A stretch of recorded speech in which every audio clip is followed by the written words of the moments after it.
Le New Concept Sport Running Mag vous est présenté par Brooks Run Happy.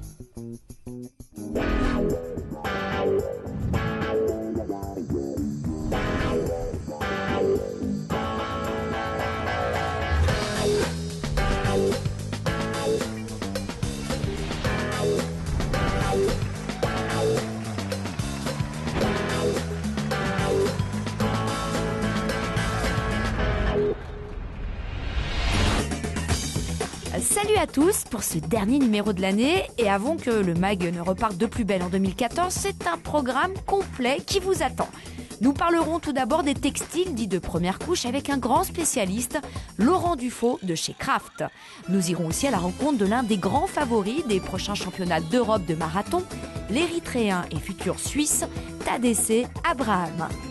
Nous allons tester les minimalistes version montagne de la marque New Balance. Le coach vous parlera d'une machine et d'un système étrange, voire même révolutionnaire, le Metapclean. Nous allons aussi parcourir l'histoire d'une marque peu connue du grand public, Pearl Itsumi. Et en toute fin d'émission, vous aurez l'occasion de gagner 2 vestes de la même marque très chaude, d'ailleurs ça tombe bien cette saison, en répondant à la question du mois. Craft est pour New Concept Sport l'incontestable numéro 1 du sous-vêtement thermique. Ce textile de base que l'on met directement sur la peau pour se protéger du froid et assurer ainsi la régulation de la chaleur du corps. Il est donc normal que nous nous adressions à son fameux représentant pour décrire un peu mieux les fonctionnalités incontournables de ce vêtement.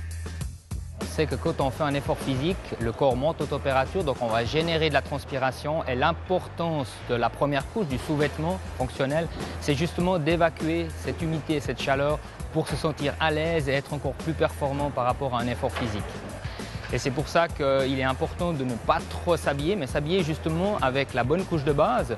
Donc nous, chez Craft, on a le fameux B-Active Extreme, qui est vraiment un sous-vêtement idéal avec des caractéristiques très efficaces parce qu'on a une fibre qui s'appelle l'hexachanel qui va justement transporter cette humidité et cette chaleur corporelle vers l'extérieur, et souvent on la combine avec une veste, une 3e couche directement pour avoir vraiment une bonne température au niveau de la pratique sportive.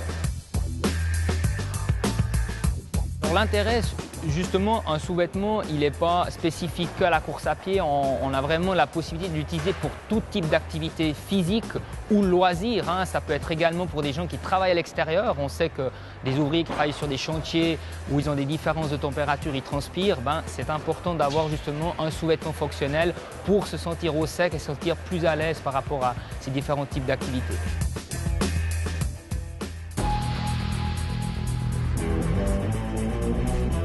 Tadesse Abraham fut sans doute l'un des premiers coureurs à chausser la technologie Boost en version compétition. C'était en avril dernier au Marathon de Zurich, course qu'il a d'ailleurs remportée dans le temps record de 2h, 7 minutes et 44 secondes, autant vous dire que ça rigole pas. Pour lui, c'est le système Boost qui, par rapport à son ancien modèle de chaussures, a fait la différence sur la 2e partie de course. Le premier 20 km, tu as encore des forces, donc tu ne sens pas très. Mais après, tu as fatigue, donc 30 km, 35 km, 40 km, tu sens les durs. Ça, c'était avec l'ancien Adios. Mais le nouveau Adios Boost, tu ne sens pas les fatigues, même pas quand tu arrives 35-40 km. Donc tu ne sens pas les durs, on n'approche pas l'asphalte. Le temps effectué à Zurich place Tadesse devant tous les meilleurs marathoniens européens en 2013. Ça tombe bien d'ailleurs puisque les championnats d'Europe auront lieu en Suisse l'année prochaine. Et après avoir vécu 10 ans dans ce pays, dont 7 ans à Zurich, il pourra sans doute représenter la Suisse en 2014. On est en train de préparer les papiers, tout que j'ai besoin pour être suisse. Le grand programme, c'était championnat d'Europe à août à Zurich, des marathons. Pour moi, c'est un peu spécial des motivations des Suisses passeport.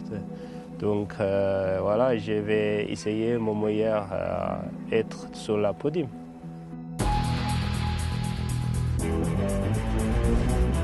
Nous avons fait tester pour vous la Minimus, chaussure minimaliste de la marque New Balance dans sa version trail. Alors, du minimalisme pour gambader dans les sentiers pentus et irréguliers, on peut dire que c'est quand même une drôle d'idée. Et pourtant, il y en a pour qui c'est une démarche tout à fait naturelle. En fait, moi, j'ai pas un passé particulièrement de sportif d'endurance ou de coureur. Je me suis mis à courir un petit peu à travers ma pratique du Feldenkrais où j'étais surtout à la recherche de nouvelles sensations et puis de sentir mon corps en mouvement. Au début, je courais avec mes baskets, donc des Converse plutôt, j'avais pas vraiment des chaussures spéciales. Et la découverte des chaussures minimalistes, c'était vraiment chouette parce que je trouve ça très confortable. Et puis, ce que j'aime bien, c'est vraiment sentir le terrain, sentir les éléments. Et c'est ce que je trouve avec ce genre de chaussures. Autant je me sens, ça peut sembler paradoxal, mais en sécurité dans le terrain, parce que mes articulations et ma proprioception travaillent un peu dans tous les sens. Autant sur la route, peut-être sur des chocs répétés, j'utiliserai moins des minimalistes. Ce que j'ai l'impression par rapport à la première paire de New Balance que j'ai eue, qui était avec une semelle complètement plate, c'est qu'aujourd'hui je suis à la recherche, justement pour du trail, d'avoir un peu plus de semelles. Je dirais aussi une chaussure qui tient un tout petit peu plus de l'humidité ou des choses comme ça, qui fait que je vais avoir moins le pied mouillé, tout en gardant les sensations. Elle aide en fait à être en attaque au niveau de médiatarse avant du pied. Dans des chemins pédestres qui ne sont pas trop accidentés, ça est relativement agréable. Maintenant, il faut quand même faire attention dès que ça vient très accidenté. Au niveau des pierriers et autres, au niveau latéral, il faut vraiment avoir une musculature au niveau de la cheville vraiment assez tonique et stable. Là, je suis très content avec cette chaussure. Ça reste léger, souple, et puis j'ai un peu plus d'accroche. Je suis de retour ce mois-ci chez Personal Trainer. Frédéric Gazot m'a demandé de le rejoindre au sous-sol. Ça sonne un petit peu étrange pour une séance de très haute altitude. J'ai mis mes chaussures de trail d'ailleurs. On va voir à quelle sauce je vais être mangé. Bonjour. Bonjour. Prêt pour votre séance de métacline ? Si vous le dites, oui. Installez-vous, je vous en prie. Position allongée, ça promet. Pierrot, je crois que t'es en place, salut. Salut Fred, ça me fait plaisir que tu sois là, ça me rassure un petit peu même d'ailleurs. Qu'est-ce qu'on va faire aujourd'hui là ? Écoute, d'après ce qu'on m'a dit, on va te placer dans une situation d'hypoxie. C'est-à-dire qu'en fait, on va te faire monter en très haute altitude avec un appareil, tu vas voir, qui simule les conditions de la très haute altitude. Tout en restant couché. Tout en restant couché.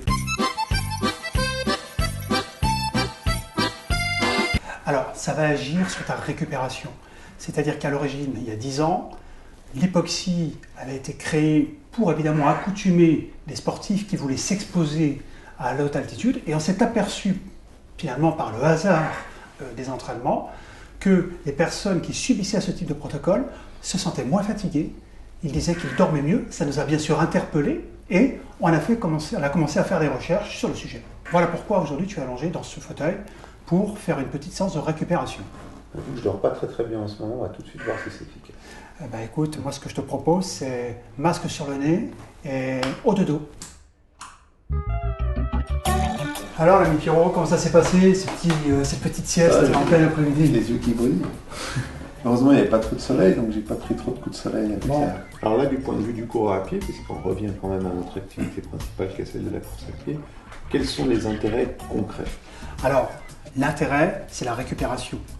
L'année dernière, en 2012, on a fait une étude qu'on a réalisée avec l'Université des sciences du sport de Grenoble, où on a montré, pendant le déroulement du Tour du Canton de Genève, que le groupe qui avait subi le protocole Metaclean, donc que tu viens de faire maintenant, sur 10 séances consécutives, avait réussi à préserver son niveau de performance sur les 4 étapes du Tour du Canton, alors que le groupe qui n'avait pas subi le protocole avait eu ses performances qui s'étaient effondrées, en tous les cas largement tassées, et surtout dans le groupe non hypoxique, on a eu malheureusement beaucoup de blessés, aucun blessé du côté hypoxie. L'hypoxie, ça devient un élément extrêmement fort aujourd'hui et puissant, qui permet surtout de faire des rééquilibres au niveau du système nerveux central. c'est-à-dire, on l'a vu, l'accélérateur, qui est le système nerveux central sympathique, qui permet de se motiver et d'avoir le corps qui est stressé pour s'adapter à des situations de stress, et le parasympathique, qui est celui qui va nous permettre de dormir principalement et de digérer. Et ces deux systèmes doivent s'équilibrer. Si tu es surentraîné, ton système sympathique devient écrabouillé, le système parasympathique. Et l'hypoxie permet de rééquilibrer ces plateaux.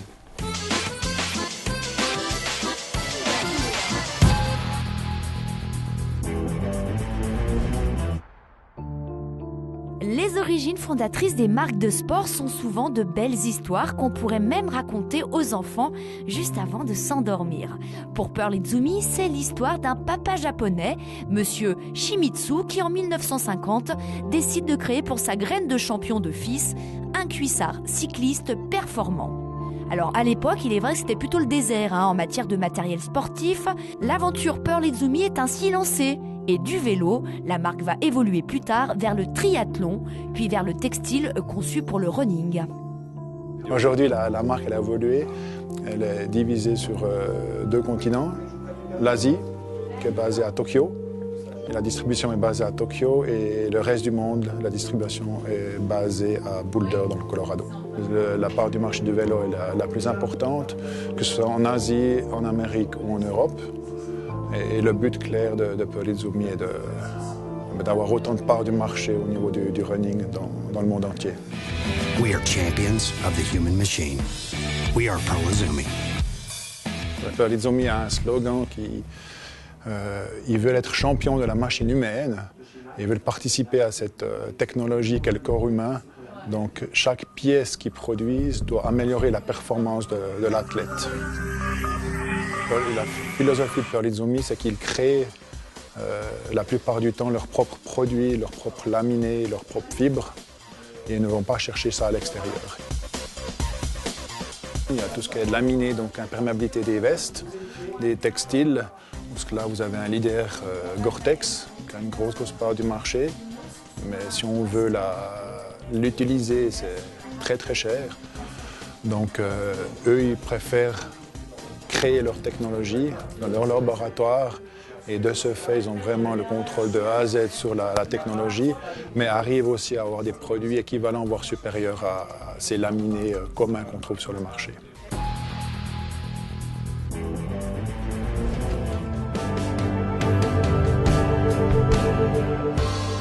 Souvenez-vous, c'était en janvier dernier et la nouvelle année running débutait à Lausanne dans la neige. Ce type d'environnement, c'est ce qui fait toute la magie du cross. Une discipline exigeante, mais extrêmement conviviale, qui est d'ailleurs plus idéale pour se préparer en hiver. Notez la date, le cross de Lausanne est de retour le 18 janvier prochain. Alors enfants, femmes, populaires et compétiteurs, toutes les catégories sont au programme sur des distances adaptées à chacun.